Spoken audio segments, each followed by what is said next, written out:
قیامت کا دن بڑا ہولناک دن ہوگا۔ اس دن جب بندے قبروں سے اٹھیں گے تو قبروں سے برہ نہ اٹھائے جائیں گے۔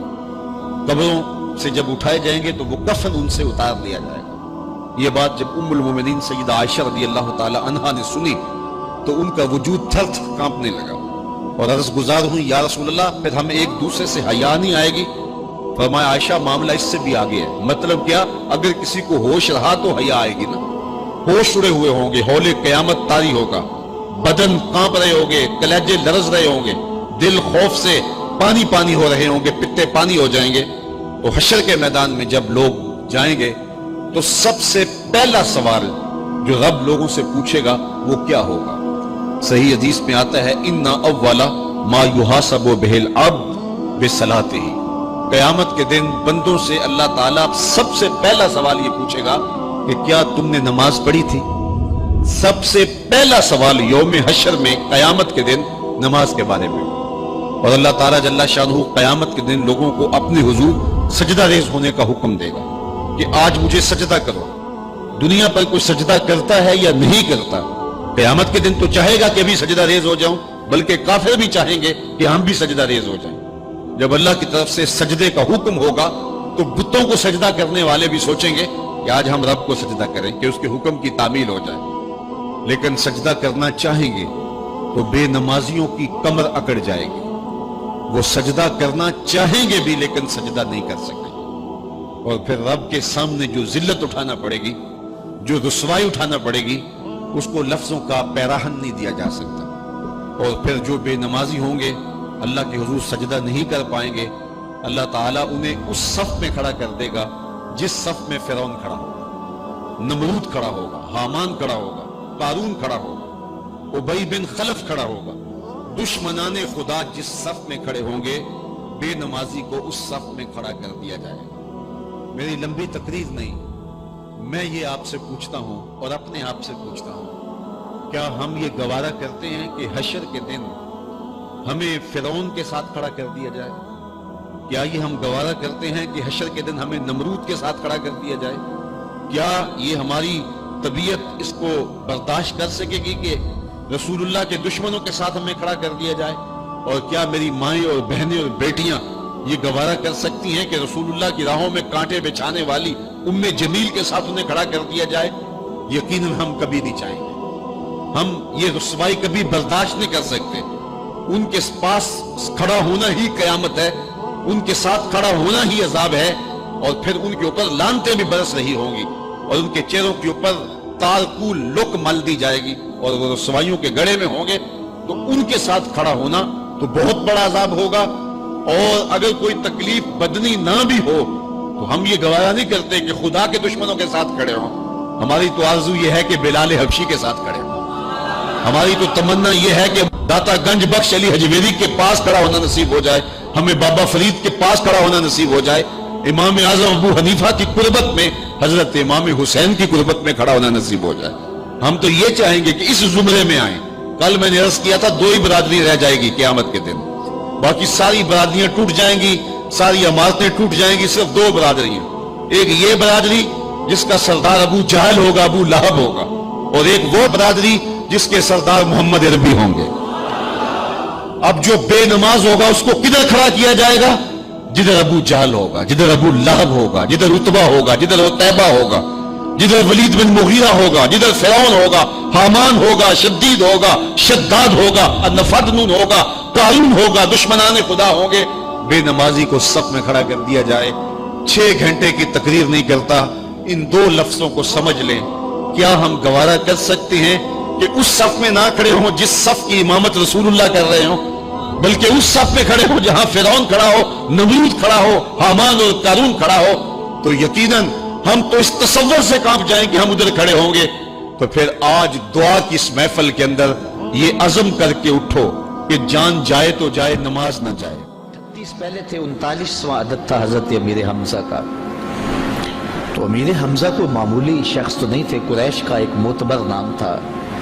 تو جب وہ ایمان لائے تو ذرا حوصلہ اہل ایمان کا بلند ہوا، اور میرے حضور نے بھی اللہ کی بارگاہ میں ہاتھ اٹھا کے دعا مانگی، اے اللہ ایک شیر دے دیا ہے، اب ایک شیر اور عطا کر دے، اب تیری مرضی کہ عمر بن حشام دے دے یا عمر بن خطاب دے دے۔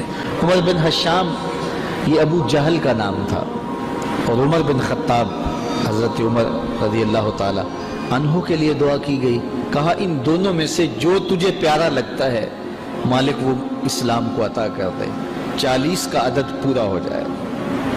اچھا، اب حضرت امیر حمزہ کا ایمان لانا کوئی معمولی واقعہ تھا نہیں۔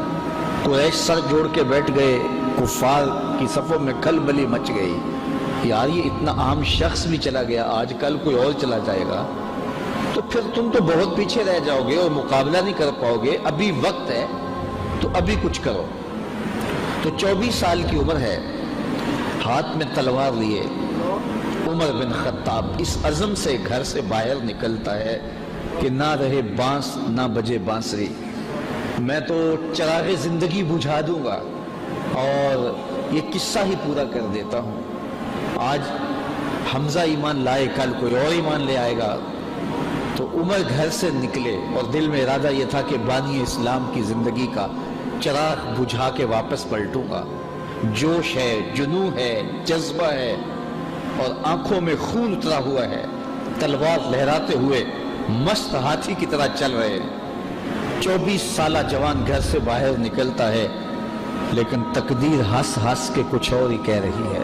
سودا لینے کے لیے بازار گئے، ہاتھ اس کے بکے جس کے خریدار گئے۔ جب اس چال سے چلے تو راستے میں نعیم بن عبداللہ ملے اور اس مستانی چال کو دیکھ کر کہا کہ کدھر کے ارادے ہیں؟ کہا وہ چراغ زندگی بجھانے جا رہا ہوں بانی اسلام کا، یہ روز روز کی کہانی ختم ہو جائے، وہ ہمارے لات منات حبل اور عزا کی آبرو پہ حملہ آور ہیں اور ہر دن کوئی نیا شخص ان کے ساتھ آ کھڑا ہوتا ہے۔ آپ کو پتہ ہوگا حمزہ بھی اب ایمان لے آئے ہیں، تو میں چاہتا ہوں کہ میں یہ قصہ ہی تمام کر دوں۔ تو نعیم بن عبداللہ زیر لب مسکرائے اور کہا عمر گھر کی خبر تو لے لینی تھی۔ اچھا، عمر غیرت کا مجسمہ تھا، تو بڑے غصے سے کہا کیا کہانی ہے؟ کہا تمہاری بہن فاطمہ بھی ایمان لے آئی ہے، تمہاری بہنوئی بھی مسلمان ہو گئے۔ کہا سچ سے؟ کہا ہاں سچی خبر دے رہا ہوں۔ اللہ اکبر! یہ رخ سیدھا اپنی بہن کے گھر کی طرف کر لیتے ہیں۔ جب دروازے پر پہنچا تو اندر سے قرآن پڑھنے کی آواز آ رہی تھی۔ معلم ان کو قرآن سکھانے کے لیے گھر بیٹھا ہوا تھا اور یہ قرآن سیکھ رہے تھے۔ زور زور سے دروازے پہ دستک دی۔ دستک کے جارحانہ انداز سے بہن سمجھ گئی کہ یہ عمر کے ہاتھوں کی دستک لگتی ہے، تو اس معلم سے کہا کہ تمہیں ہم چھپا دیتے ہیں تو ہم اپنے بھائی سے خود سامنا کریں گے۔ دروازہ کھولا تو غصے میں بفرے ہوئے تھے۔ سنا ہے تم بھی دین چھوڑ دیا ہے، سابی ہو گئے ہو، یعنی اپنے گزشتہ دین کو ترک کر دیا ہے، اور اپنی بہن پہ ٹوٹ پڑے اور مارنے لگے، حتیٰ کہ انہیں لہو لہان کر دیا۔ اور وہ بھی جو ہے وہ استقامت کے ساتھ کھڑی ہے، اور پھر اس نے ایک جملہ کہا عمر اگر تم خطاب کے بیٹے ہو تو میں بھی خطاب کی بیٹی، جو کرنا ہے کر لو، میں دامن حضور کا نہیں چھوڑوں گی۔ تو جب یہ استقامت دیکھی کہ ایک عورت ذات اس قدر استقامت کا پہاڑ بن گئی ہے، تو وہ کون سی طاقت ہے جس نے اس کو یوں کھڑا کر دیا ہے؟ تو کہا کہ وہ جو تم پڑھ رہے تھے ذرا مجھے بھی تو سناؤ نا۔ کہا ایسے نہیں، پہلے غسل کرنا ہوگا۔ اب عمر غسل کر رہا ہے اور ظاہر کی میل دھل رہی ہے، غصہ اتر رہا ہے۔ اب جب غسل کر کے بیٹھ گئے، اتنے میں معلم کو سامنے لے آیا گیا، اور وہ کیا پڑھتا ہے؟ طٰہٰ ما انزلنا علیک القرآن لتشقیٰ، اے 14ویں رات کے چاند محبوب، ہم نے قرآن اس لیے نازل تو نہیں کیا تھا کہ تم مشقت میں پڑ جاؤ۔ یہ پڑھتے جا رہے ہیں اور عمر کا دل پسیجتا چلا جا رہا ہے، پھر آنکھوں میں آنسو بن کر وہ جذبات بہنے لگے۔ پھر عمر کے لب کھلے اور اپنے بہنوئی اور اپنی بہن سے کہا مجھے بھی اس دہلیز پہ لے چلو۔ اللہ اکبر! عمر کی تو ساری عمر برباد ہو گئی، میں نے 24 سال کہاں کاٹ دیے، مجھے اس دہلیز پہ لے چلو۔ اب عمر اپنے بہنوئی کے ساتھ دار ارقم کی طرف بڑھ رہے۔ یہ کوہ صفا پہ حضرت ارقم کا گھر تھا، جو اسلام کی پہلی درس گاہ بنی۔ اور یہاں چھپ کے مسلمان دین سیکھتے تھے، چونکہ ابتدائی ایام تھے۔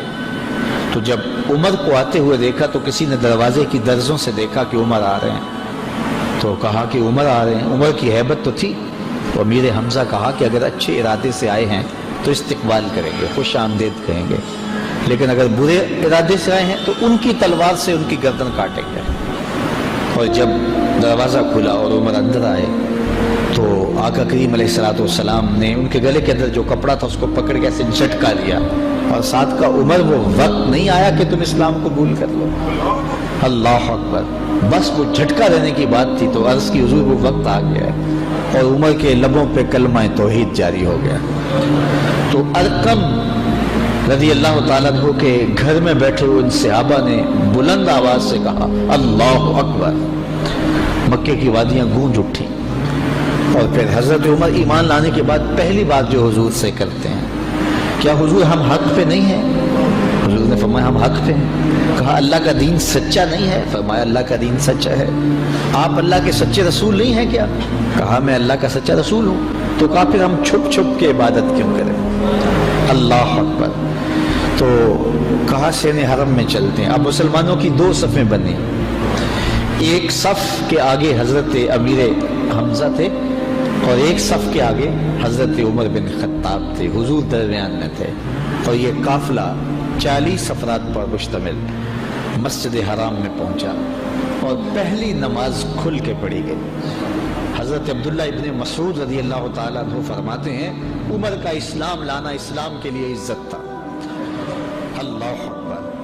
اور ادھر یہ صفیں چل رہی ہے، دار ارقم سے، کوہ صفا سے، حرم کے صحن کی طرف یہ لوگ اتر رہے ہیں۔